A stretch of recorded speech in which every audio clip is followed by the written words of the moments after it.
우리 지난주에 예수님의 세족식에 대해서 우리가 살펴보았습니다. 그래서 너희도 서로 발을 씻어주라. 너희도 서로 발을 씻어주라라는 말씀을 나누었습니다.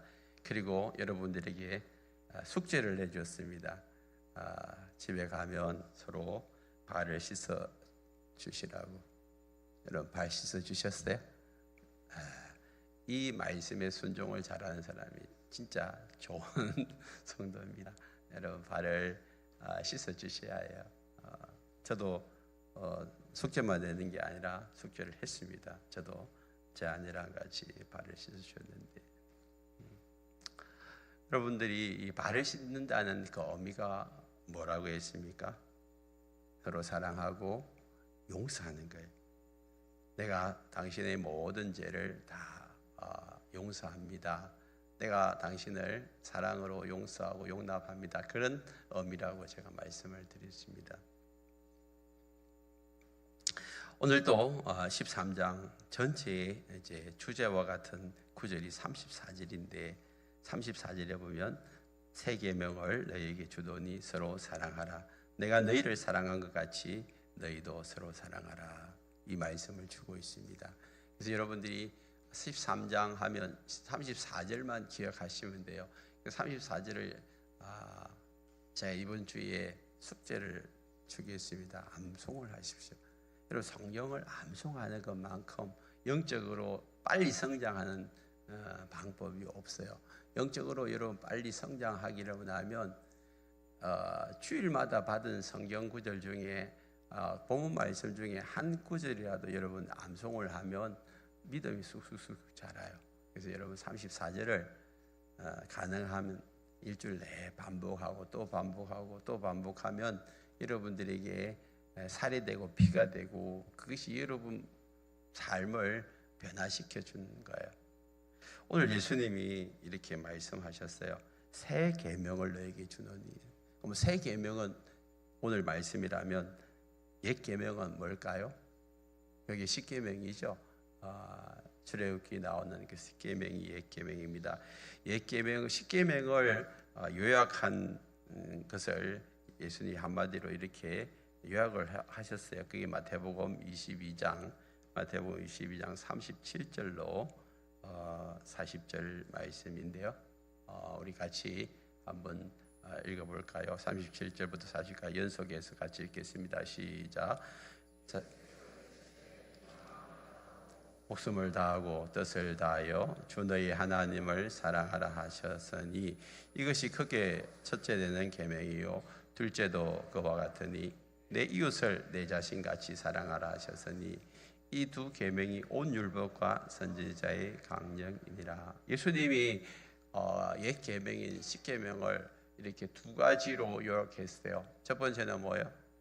마음, 목숨, 뜻 다하여서 주 너희 하나님을 사랑하라. 한마디로 말하면 하나님을 사랑하라. 두 번째는 이와 같으니 내 이웃을 내 자신같이 사랑하라. 두 번째는 이웃을 사랑하라. 그래서 옛 계명의 그 핵심을 추려내면 하나님을 사랑하라, 이웃을 사랑하라. 그러면 새 계명을 또다시 준다고 하셨는데, 그럼 새 계명은 뭐예요? 13절 요한복음 13장 34절에 새 계명은 그것도 너를 서로 이제 사랑하라. 너희도 서로 사랑하라 그래요. 그럼 똑같네요. 뭐가 달라요? 옛 계명과 새 계명이 사랑하라는 말인데 하나님도 사랑하고 이웃도 사랑하라. 새 계명도 서로 사랑하라. 그런 말인데 똑같은데 뭐가 다를까요? 자, 옛 계명을 보시면 하나님을 사랑하고 그 다음에 이웃을 사랑하는데 이웃을 사랑할 때 뭐같이 사랑하라? 너희가 너희 자신을 사랑하는 것처럼 사랑하라 그랬어요. 여러분 자신을 사랑하는 것만큼 이웃을 사랑하라 했는데 여러분들이 자신을 참 사랑하죠? 여러분 자신 사랑하나요? 사랑하셔야 돼요. 근데 자기 자신을 사랑하지 못하는 사람들이 많습니다. 그래서 열등감이 생기고 자격지심이 생기고 또 우울증이 생기고 그런 게 다 뭐예요? 내 자신을 사랑하지 못했어. 그리고 결과는 뭐예요? 그냥 세상을 저버리는 자살로 가는 사람들도 많아요. 그 자기 자신을 사랑해야 하는데 자기 자신을 제대로 사랑하지 못하는 사람들도 참 많습니다. 뭐 기껏해야 내가 좀 잘나고 또 남들보다 내세울 수 있고 뭔가 이제 자격이 갖춰지면 내가 좀 이렇게 사랑할 만하다 그렇게 생각하고 세상의 기준으로 내가 자격이 갖춰지지 못하고 부족하면 그냥 내 자신이 위축되어지고 열등감을 가지는. 그러니까 이게 자기 자신만큼 사랑한다는 것이 완전하지 않습니다. 불완전해요. 그래서 예수님이 이제 다시 제자들을 향하여서 새 계명을 주시는데 이제 네 자신을 사랑하는 것만큼 사랑하는 것이 아니라 오늘 본문에 보니까 얼만큼 사랑하라고요? 내가 너희를 사랑한 것 같이. 그랬어요. 예수님이 우리를 사랑한 것 같이 사랑하라 했어요. 자, 그러면 예수님이 우리를 어떻게 사랑하셨어요? 잘 모르겠어요? 예수님이 어떻게 여러분을 사랑하셨어요? 여러분들을 사랑하면 이제 예수님 하면 뭐가 제일 먼저 떠오르죠? 십자가에서 우리를 위해서 예수님이 돌아가셨잖아요. 우리의 죄를 사하기 위해서 십자가에서 돌아가셨어요. 피 흘리시고. 그 십자가의 사랑이 얼마나 큰 사랑인지 우리는 알아요. 근데 오늘 지금 이 말씀을 하시는 이 장소에서 예수님의 제자들에게 하시는 말씀인데 이 제자들이 예수님의 십자가 사랑을 알까요? 모를까요? 몰라요. 지금 이 장소가 어떤 장소예요? 지금 마지막 마가다락방에 거기서 지금 뭐 합니까? 최후의 만찬을 하잖아요. 최후의 만찬. 마지막으로 최후의 만찬을 하는 그 장소인데 예수님 십자가에 돌아가셨어요? 안 돌아가셨어요? 지금 제자들은 예수님이 십자가에 돌아갈 것을 꿈에도 생각하지 않았어요. 서로 뭐 합니까? 예수님이 왕자리를 차지하면 높은 자리에 올라갈 거라고 서로 다투고 있었어요.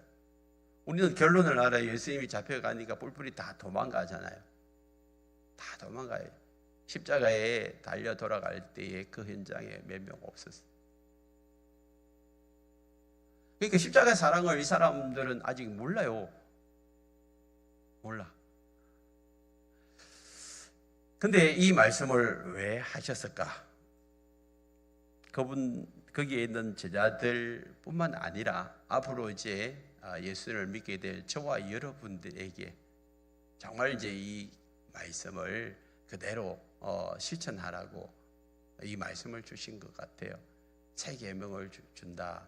내가 너희들을 사랑한 것처럼 내가 너희를 사랑한 처럼 너희도 서로 사랑하라.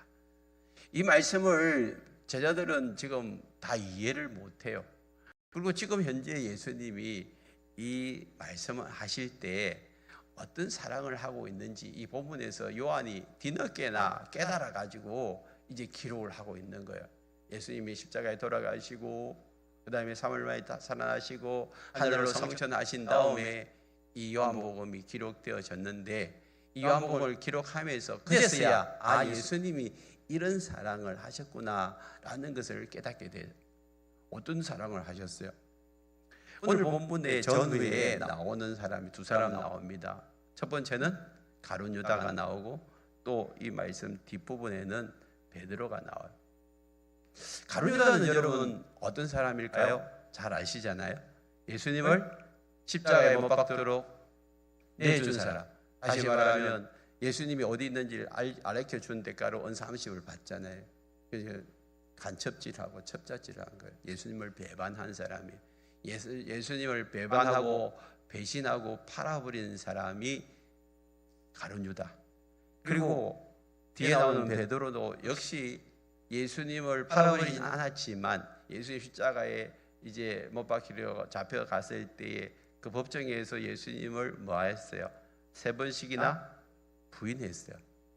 그러니까 예수님을 배반할 사람이 오른쪽에 또 예수님을 부인할 사람이 왼쪽에 있어요. 그럼 지금 예수님이 어떤 현장에 와 있어요? 지금 3년 동안 따라다니던 이 제자들이 서로 그냥 높아지려고 하고, 한 사람은 예수님을 지금 배신하고 팔아버리고 있는 과정이고, 또 한 사람은 앞으로 또 부인할 거고, 조금 있다가 예수를 부인할 거고, 그렇게 믿었던 베드로가 부인하는 그런 상황 속에서 예수님이 내가 너희를 사랑한 것 같이 너희도 사랑하라 그랬어요.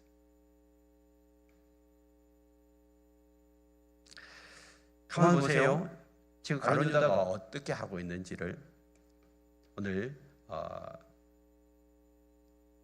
이 본문 앞에 지난주에 우리가 살펴본 본문에 보면 예수님이 이제 세족식을 하잖아요. 발을 씻으면서 이제 베드로에게 이런 말씀을 해요. 베드로가 막 발 안 씻겠다고 뻗대다가 다른 뭐 손다 머리까지 다 씻어달라고 하니까 예수님이 뭐라 합니까? 목욕한 자는 발밖에 씻을 필요가 없다.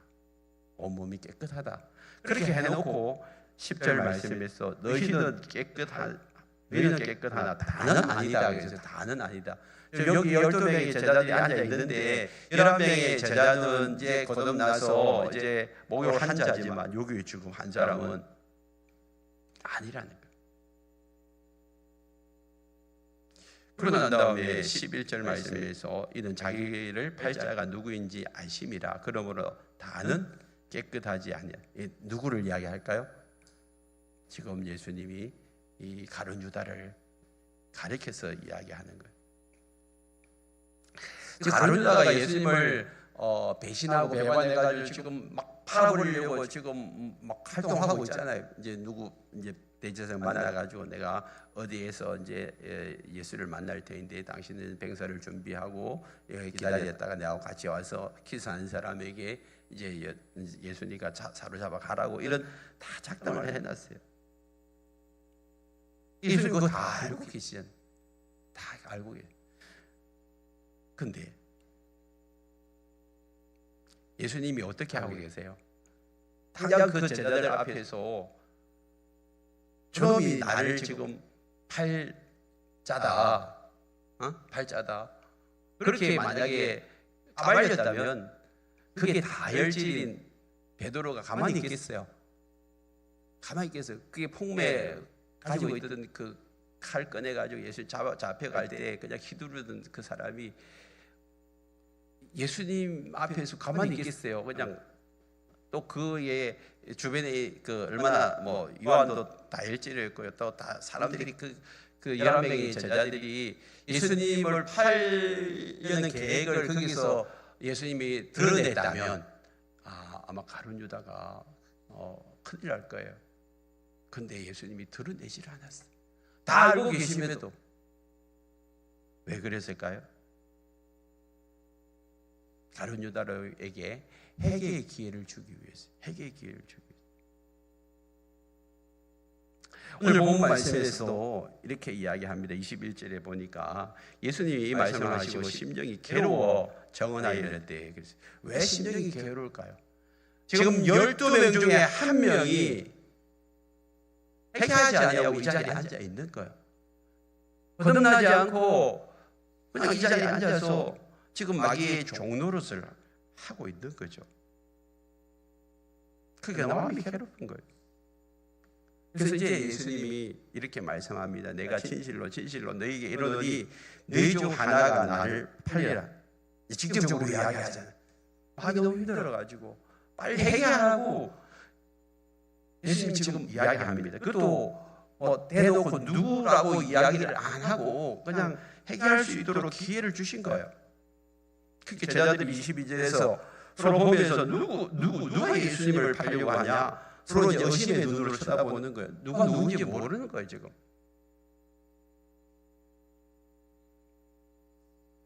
궁금하니까 베드로가 이제 리더잖아요. 23절에 예수의 제자 중 하나, 꼭 그가 사랑하시는 자, 이게 누구예요? 요한이에요. 요한이 예수님의 옆에 있었어요. 그리고 그 당시에 밥을 먹을 때 그것이 이렇게 기대가지고 밥을 먹으니까 예수님 쪽으로 기댔어요. 그러니까 예수님 품에 의지하고 이제 기대는 거와 똑같은 거예요. 그 사람에게 시몬 베드로가 머리짓을 하는 거예요. 이게 평소에 리더니까 요한에게 뭘 잘 시켰던 것 같아. 궁금하니까 네가 물어봐 이렇게 그 머리짓을 하면서 요한 보고 이제 물어보도록 신용을 한 거예요. 야, 네 물어봐. 예수님한테 물어봐.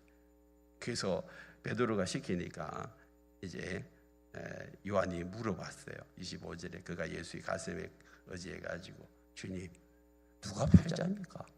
누가 당신을 팝니까? 그렇게 물어봤어요. 근데 26절에 보니까 예수님께서 대답합니다. 내가 떡 한 조각을 적셔다 주는 그 자가 바로 예수를 팔 자라고.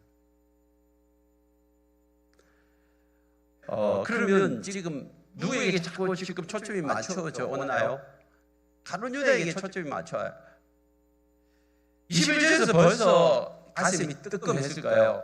여기에 지금 나를 팔 자가 있다라고 자기는 몰래 지금 작전을 세워가지고 왔는데 혹시 예수님이 다 알고 계시고 여기에 나를 팔 자가 있다라고 그렇게 이야기하니까 가슴이 뜨끔했어요. 근데 그 말씀을 하신 이유는 뭐예요? 회개하라고. 그냥 그 자리에서 그 말씀을 듣고 난 다음에 그 자리에서 엎드려가지고 주님 용서해 주세요. 제가 잘못 생각했습니다. 그렇게 하고 엎드렸으면 가룟 유다도 여러분 벌을 면하고 용서를 받아가지고 천국 갈 수 있단 말이에요. 하나님의 백성 될 수 있단 말이에요. 근데 말씀을 들음에도 불구하고 그 말씀 앞에 순종하려고 하지 않고 회개하지 않으려고 하면 망하는 거예요. 하나님은 모든 사람들이 다 구원을 얻기를 원하고 구원의 자리로 초청하는데도 불구하고 선택이 누구에게 있냐면 우리에게 있는 거예요. 이렇게 보세요. 물에 떠내려가든 그냥 사람에게 투를 던져가지고 그 다음에 어떻게 해요? 그걸 잡아야지. 해루에 조난당해가지고 배를 타고 구조소를 갔는데 자기가 올라와야죠. 그냥 땡겨가지고 이제 우리가 건져내려면 붙잡아야지. 그런데 안 잡는 거예요. 그게 해결 안 하는 거죠. 그게 너무 답답한 거예요, 예수님. 너무 답답.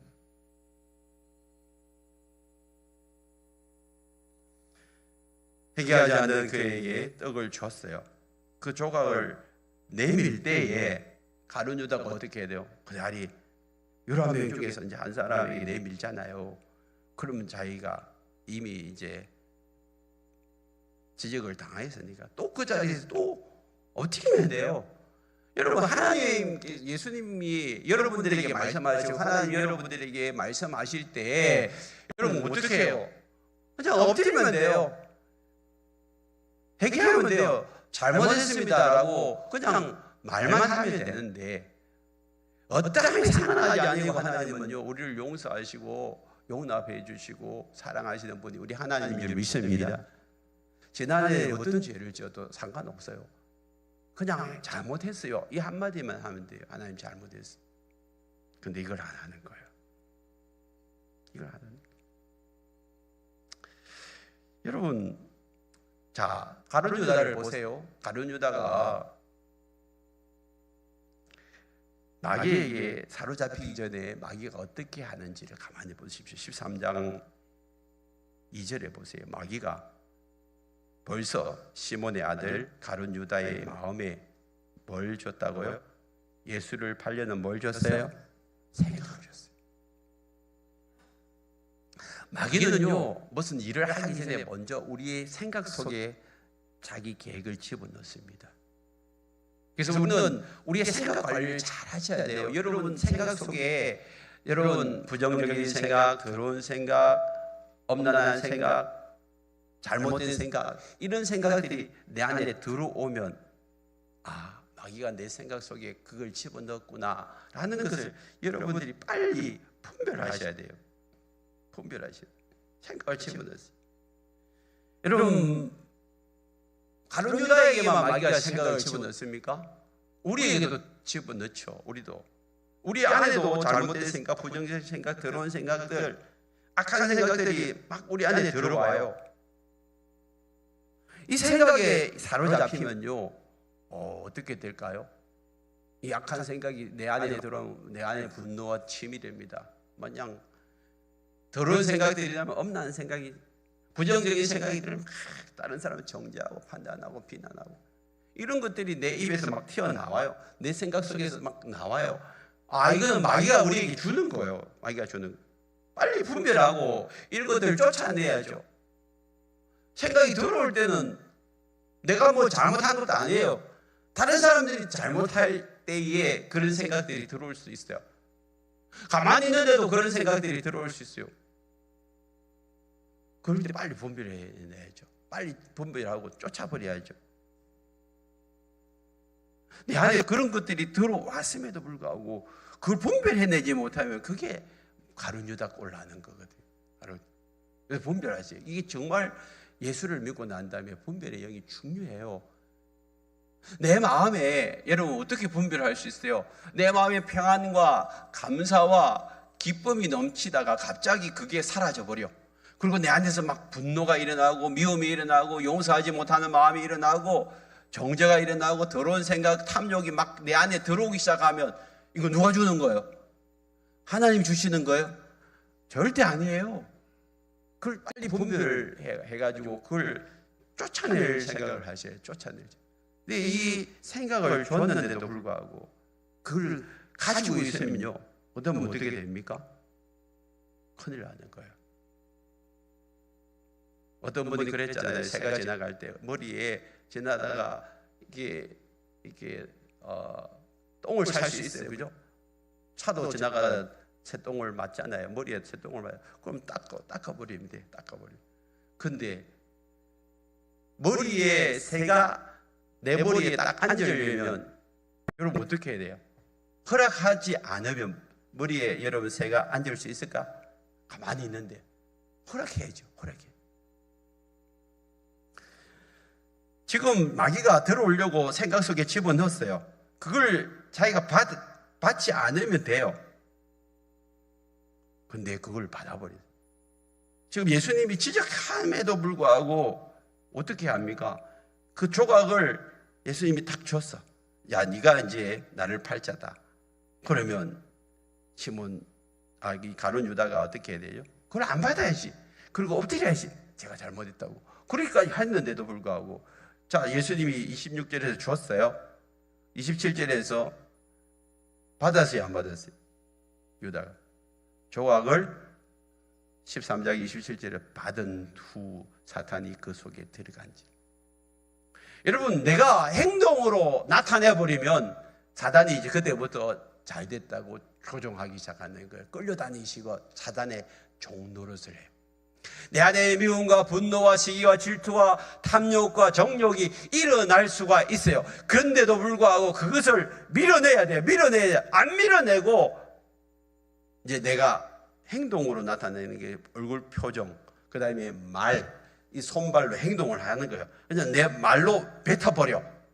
그러면 그거는 이제 행동으로 나타내는 거고 그거는 받아들인 거란 말이에요. 지금 내가 말하고 있으면 그건 이미 받아들인 거예요. 사단의 생각을. 행동으로 나타내는 것도 사단의 생각을 받아들인 거예요. 조각을 받은 후에 사단이 그 속에 들어가 버렸어요. 그러니까 더 이상 이제 예수님이 더 이상 야는 안 되겠다. 그래서 하는 말이 이제 네가 하려는 일을 속히 하라. 몇 번의 기회를 주셨는데도 불구하고 그걸 받아들이지 아니하고 사단의 생각을 받아가지고 행동해 버리니까 더 이상 안 되는 거예요. 기회는 이제 더 이상 없는 거예요. 하나님은 저와 여러분들에게 해결의 기회를 얼마나 많이 주시는지 몰라요. 사람을 통하여서, 말씀을 통하여서, 성경을 읽다가 기도하다가 하나님이 야, 네가 해결해라, 네가 해라, 돌아서라 말하는데 끝까지 돌아서지 않으면 가룟 유다 꼴 나요. 예수님이 말씀하실 때도 직접적으로 말 안 하니까 사람들이 주변에 있는 사람이 야, 가룟 유다에게 뭐 돈을 맡겨놓고 뭐 맹절에 쓸 물건 사라고 하는지 아니면 가난한 사람들에게 나눠줘야 될지 그거 잘 모르도록 주님이 끝까지 가룟 유다를 보호하시면서 말씀하십니다. 대놓고 그냥 막 시장에서 사람들이 그냥 머리까지 뜨고 싸우는 그게 아니고요. 끝까지 그를. 그래서 오늘 13장에 제려오니까 세상에 있는 자기 사람들을 사랑하시되 어떻게 한다고요? 끝까지 사랑하니. 끝까지 사랑하니. 이게 예수님의 사랑이에요. 하나님의 사랑이 우리를 끝까지. 지금 내가 예수님을 배반하고 배신하고 그 예수님을 팔아버리려고 수작을 벌이고 있고 예수님이 말씀하셨음에도 불구하고 그 말씀을 듣지도 아니하고 지 마음대로 하고 있는 이 사람을 향하여서도 예수님 어떻게 한다고요? 끝까지 사랑합니다. 이게 예수님의 사랑이에요. 이게 하나님의 사랑이에요.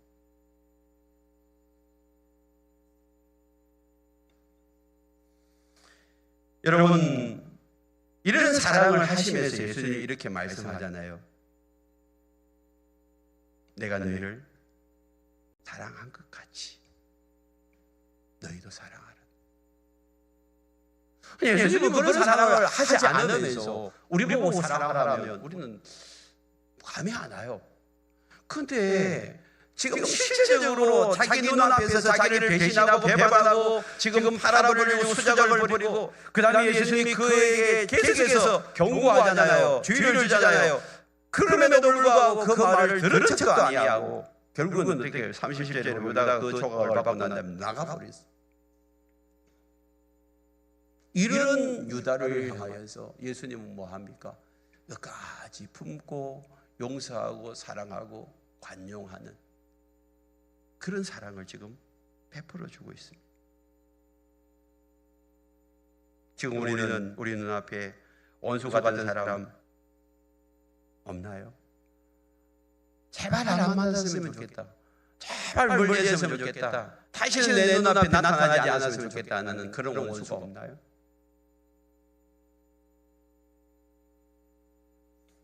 그런 사람일지라도 내가 사람을 용서해야 하는 줄 알면서도 도저히 안 되는 사람, 내 감정이 용납이 안 되는 사람.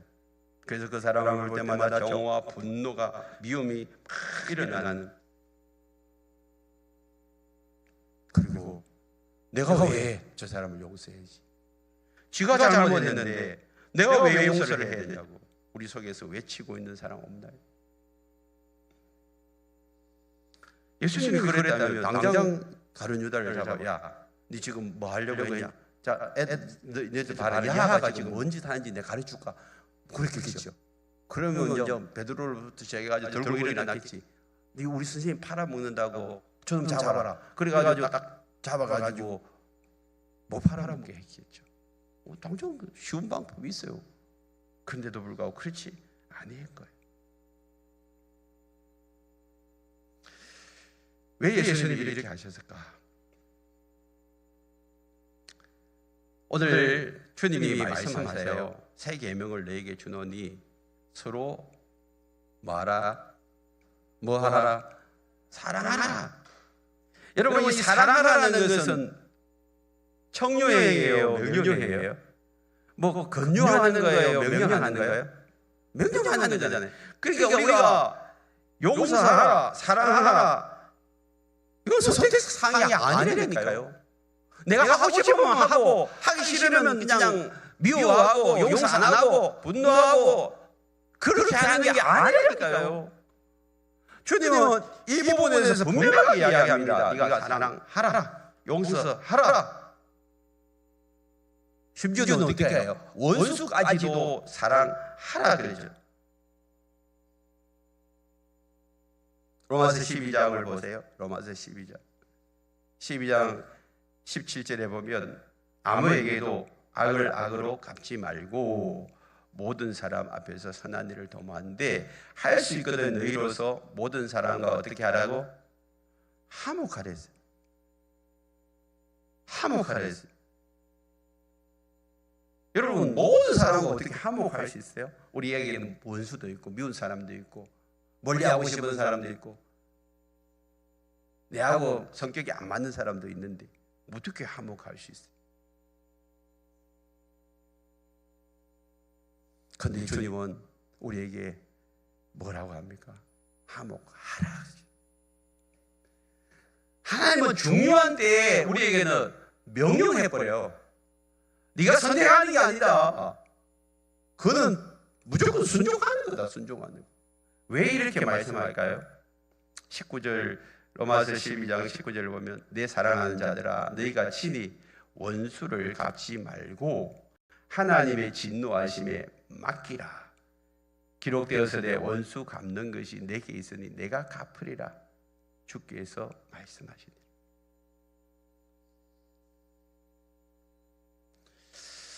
왜 이렇게 말씀하실까요? 왜 화목하라, 용서하라, 사랑하라 이렇게 말씀하실까요? 우리에게 해가 되기 때문에, 손해가 되기 때문에 말씀하시니까요? 우리에게 유익을 주기 위해서요. 유익을 주기 위해서요. 우리에게 잘못한 사람을 용서하지 않으면 계속해서 그것이 나를 묶어버리는 거예요. 용서하면 그 사람에게서 풀려나는데, 용서하지 않으면 미운 생각이, 분노와 정오가 내 안에 들어와요. 그걸 여러분들이 가만 내버려 두면 마귀가 어떻게 해요? 사로잡는 거예요. 마귀가 사로잡아서 나를 마귀의 종노릇하게 만들어버려요. 그걸로 인하여서 나를 병들게 하는 거예요. 어느 목사님 책에 보니까 용서하고 사랑하지 않는 마음이 나로 하여금 병들게 한다. 내 영혼이 병들 뿐만 아니라 내 육체 가운데도 병이 나게 만든 원인이 그런 거예요. 그렇잖아요. 우리 영하고 육이 딱 유밀되기 때문에 여러분 안에 분노와 미움과 정오가 생겨나면 여러분 잠이 와요?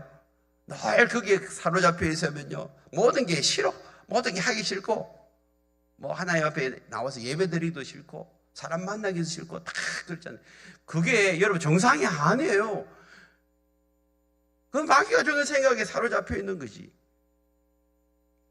내가 그 사람에게 당한 것도 힘든데 내가 평생 또 내가 한순간순간마다 그 사람 때문에 내가 힘들어하고 묶여있고 눌려있고 그래가지고 결국에 내가 여러분 한 일주일 동안 잠 못 자면요 병난다니까. 불면증에 사로잡혀 있고. 그럴 필요가 뭐 있어요.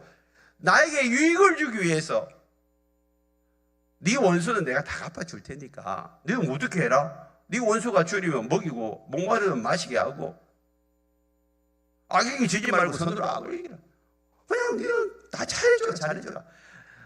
그것이 잘못된다는 것을 내가 안다. 하나님이 알기 때문에 하나님이 심판할 거니까 네가 뭐 다 어떻게 한다고 해가지고 해결될 문제도 아니고 그냥 네 잘해줘라 잘해줘라. 그러면 하나님이 다 알아서 심판하신다. 그럼 나는 뭐예요? 항상 뭐 잘하나 못하나 그냥 룰을 알라 하는 거예요. 묶여있고 눌려있고 사로잡히지 않아도 돼요. 그게 얼마나 좋아요.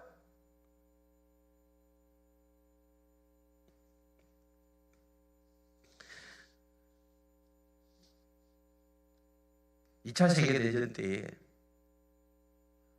독일 나치가 네덜란드를 침범했어요. 거기에 유대인들을 잡아 가뒀다는 그런 제목으로 네덜란드 사람들 많이 감옥에 잡혀갔습니다.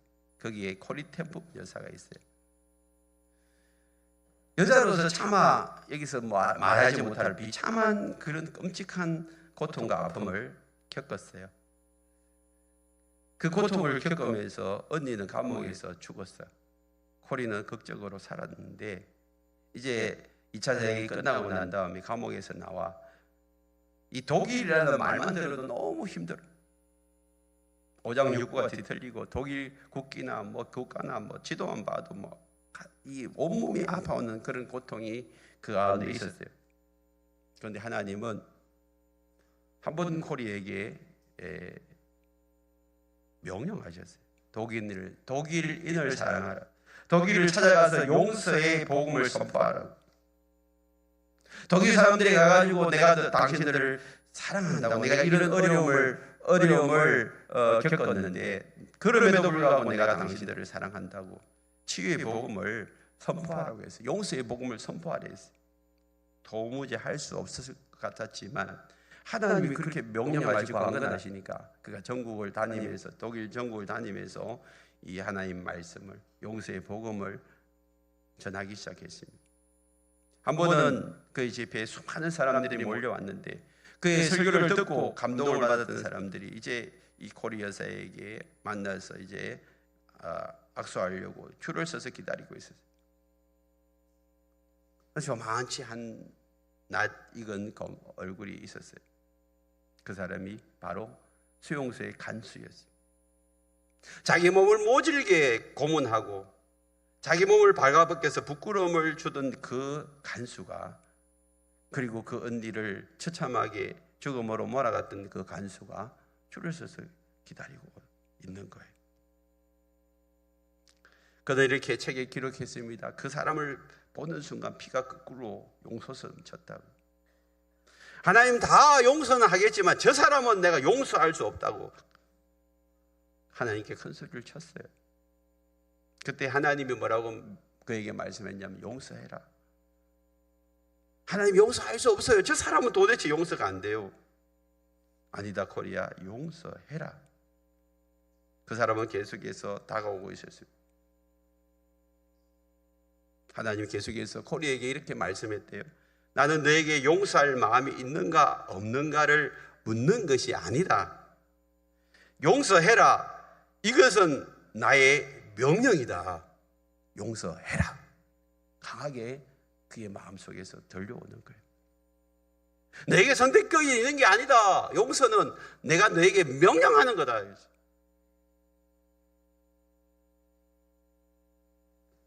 그 순간 자신의 힘으로는 도저히 용서할 수 없었는데 그 말씀 앞에 내가 순종해야 되겠다고 결단했다는 거예요. 예수님이 자기의 주인이기 때문에 주인이 말씀하는데 어떻게 하겠어요? 그래서 그 간수가 드디어 자기 앞에 섰어요. 서로 얼굴을 확인하고 간수도 깜짝 놀라는 거예요. 그러면서 뒷걸음을 치기 시작합니다. 자기가 어떤 짓을 했는지 알기 때문에. 그때 이 코리는 다가가서 그를 끌어안았어요. 그리고 하는 말이 하나님은 당신을 사랑합니다. 나는 당신을 용서합니다. 그렇게 고백한 거예요. 그런데 놀랍게도 하나님께서 순종할 힘을 자기에게 주셨고 그 순종하는 그 순간에 용서의 능력과 함께 마음의 깊은 평안과 하나님의 임재로 가득 차는 것을 그가 경험했다는 것입니다. 여러분, 오늘 우리의 삶 속에서 하나님이 용서하라는 것은 상대방을 위한 것이 아니라 나를 위한 거예요. 그 용서 속에서 하나님의 임재와 하나님의 그 은혜가, 그 기쁨이, 말할 수 없는 축복이 우리 가운데서 흘러넘치게 되는 줄 믿습니다. 말씀대로 순종해 보십시오.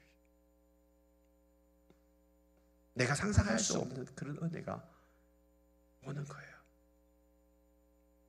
예수님은 지금 현재 자기 눈앞에서 배신하고 배반하는 진행행인 그 가룟 유다를 향하여서 내가 너를 용서한다고 그렇게 고백하잖아요. 그 뒤에 일어날 그 처참한 일들, 십자가에 못 박혀서 그 고난과 고통을 당하신 그 사실을 아심에도 불구하고 거기에 동참하고 있는 가룟 유다를 내가 용서한다. 그러므로 현재 너에게 고통을 주고 아픔을 주고 힘들게 하고 너를 넘어뜨리려고 하는 그 사람, 현재 그런 일을 하고 있는 그 사람, 너도 나처럼 용서하고 사랑하라고 주님 오늘 명령하고 있어요. 그 말씀 앞에 우리 모두가 순종할 수 있기를 축복합니다. 뿐만 아닙니다. 앞으로 나에게 또 나를 부인하고 배신할 한 사람 누구예요? 베드로예요. 베드로가 이제 이 말을 듣고 난 다음에 주여 어디로 가십니까? 예수께서 대답하여 내가 가는 곳에 네 지금 너가 따라올 수 없다.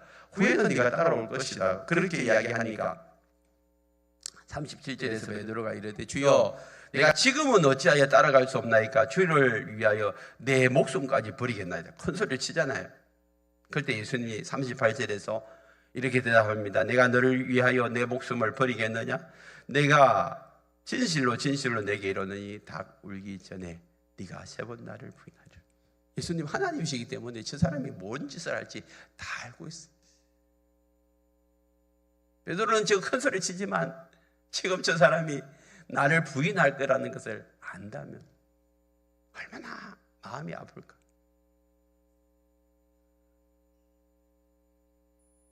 그대로 함께 하던 사람이 여러분들을 욕하고 저주하고 여러분을 떠난다면, 그 사실이 여러분들 미리 알고 있다면 그 사람을 진짜 사랑할 수 있을까?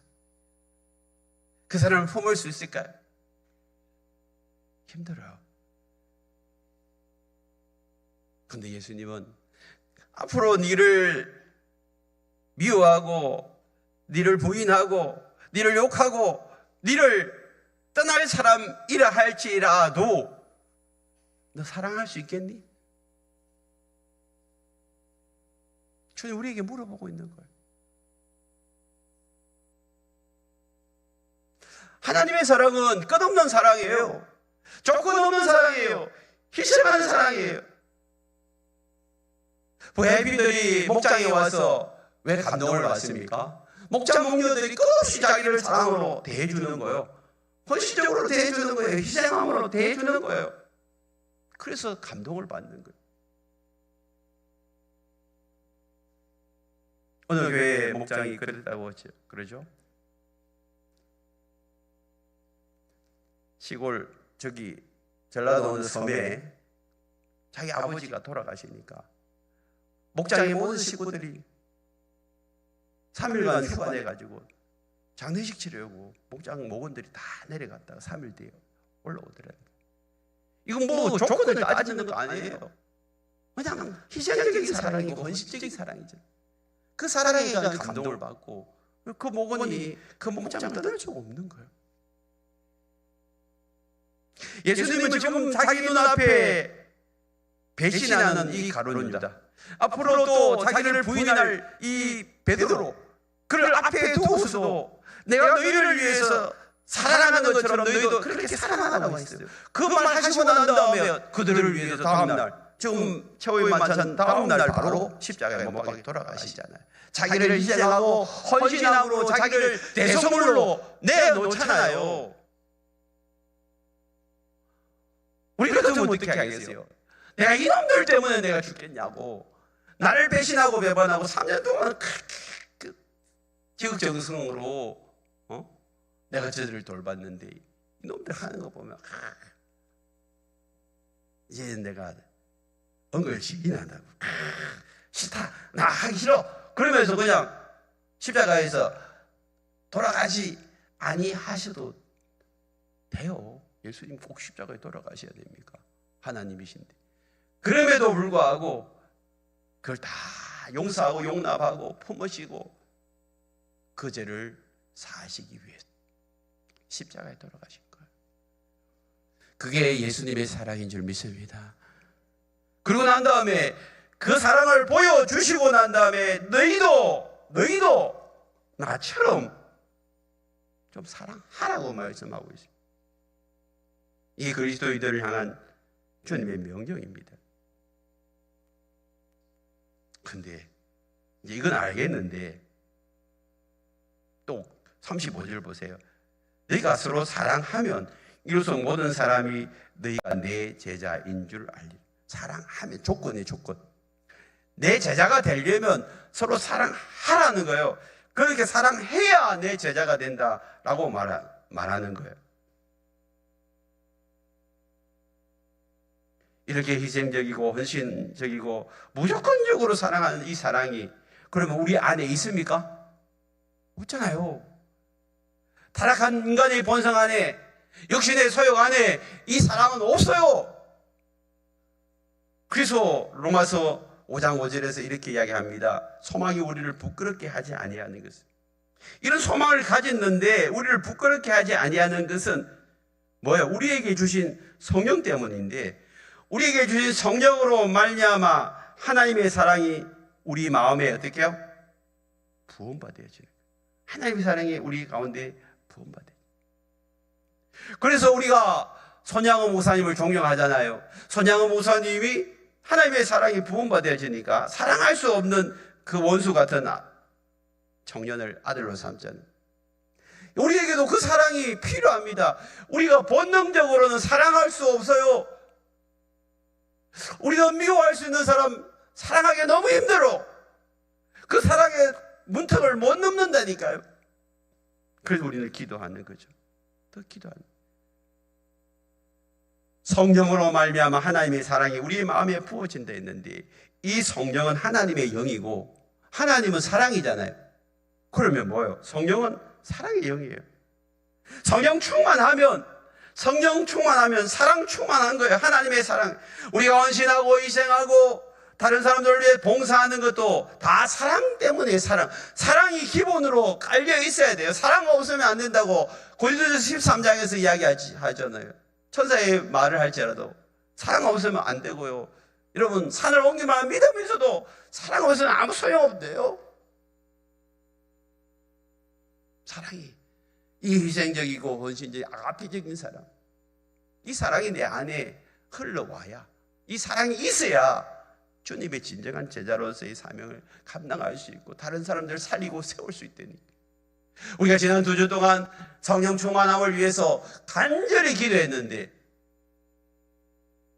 내가 성령 충만하다라는 건 어디서 이제 확인할 수 있습니까? 오늘 말씀처럼 도저히 사랑할 수 없는 사람, 그 사람을 위해서 내가 희생하고 헌신할 수 있다면, 그 사람을 용서하고 용납할 수 있다면 여러분 성령 충만한 자인 줄 믿습니다. 성령 충만의 확실한 증거가 바로 그란 말이에요. 오순절 마가다락방 120명의 사람들이 모여서 성령 충만하자 그들은 뜨겁게 사랑하기 시작했습니다. 그래서 자기 집들을 다 팔아서 함께 모여서 공동체 생활을 합니다.